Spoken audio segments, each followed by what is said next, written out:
What if I told you that there was a footballer who was never booked in his entire career? Yeah, we're talking about a player who played over 800 career games. No kidding. And this player is Sergio Ramos. Wait a minute, wrong video. The player we're actually talking about is Sir Stanley Matthews, one of the greatest players of the British game and one of the greatest players of all time. Although now deceased, Sir Stanley Matthews is remembered for many things, but most especially as the English footballer who never received a yellow or red card during his 33-year career, which lasted from 1932 to 1965. And during this time, he only served 3 clubs: Stoke City for 19 years, and in 2 time periods, once from 1932 to 1947, and another time from 1961 to 1965. He also served at Blackpool for 14 years between 1947 and 1961, and finally in Toronto City in 2 loan periods, once in 1961 and another time in 1965. But how is that even possible?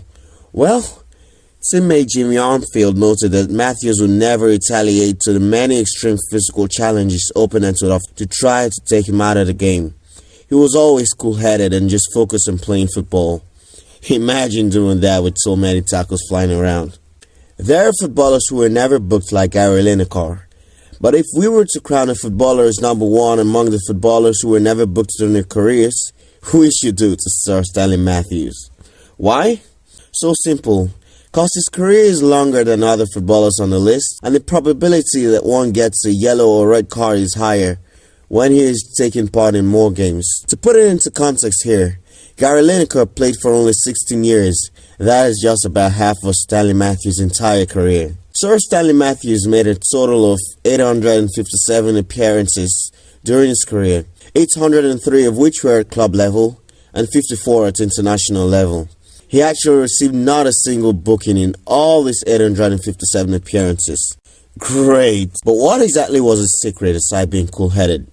You see, Sir Stanley Matthews was such an intelligent player and also a great and quick dribbler, which helped him avoid unnecessary challenges. Other than that, he rarely tackled his opponents and took less part in air challenges, from which a player is more probable to get cards.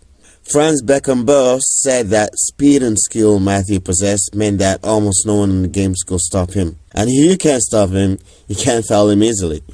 Matthews got fit enough to play at the top level until he was about 50 years old.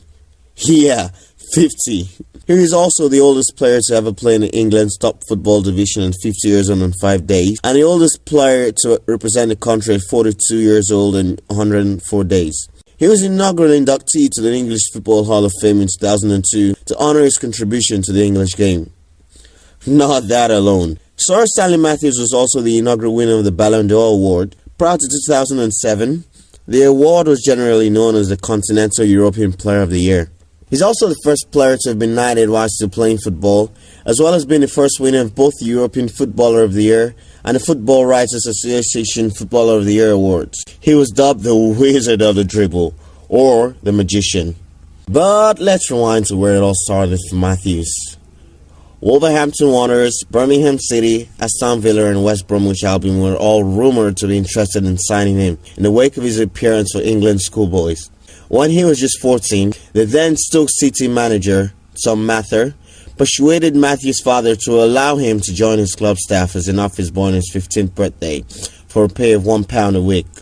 14-year-old Matthews played for Stoke City's reserve during the 1930-1931 season, coming up against Burnley. After the game, his father gave him his usual realistic assessment. "I've seen you play better. I've seen you play worse.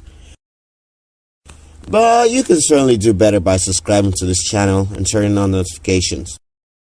Moving on, when he was just 15 years old, Matthews played 22 reserve games in 1931-1932 season, turning the social scene to focus on improving his game. In one of those games against Manchester City, he attempted to run on a left back and take him on with a deft swerve as the defender committed himself to a challenge, rather than follow the accepted wisdom of the day, which was the first way for the defender to run at the attacker, and his new technique worked a treat.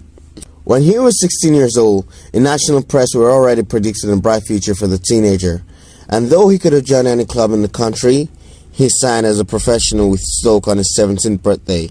Paid the maximum wage of £5 a week. He was on the same wage as seasoned professionals before he even kicked a ball. Imagine that. He played 11 seasons with Stoke, with a total of 289 appearances, and scored 57 goals for the Potters. He then moved to Blackpool at age 32, and this age looks like closing stages on a footballer's career. But Matthews played for another 15 years with over 400 appearances for the Orange and White. He returned once again to Stoke in 1961 and played for about 4 seasons before moving to Toronto City in Canada. And after 33 years playing the round letter game, he finally called it quits. So, there you have it. A man who has never booked in his entire career spanning over 3 decades. Thanks for watching as always. Please drop a like on this video and leave your comments below. Also, remember to subscribe and turn on notifications. And if you want to see a player who never kicked a ball in his entire career, we have that video right here. Check it out. And we'll see you in the next video.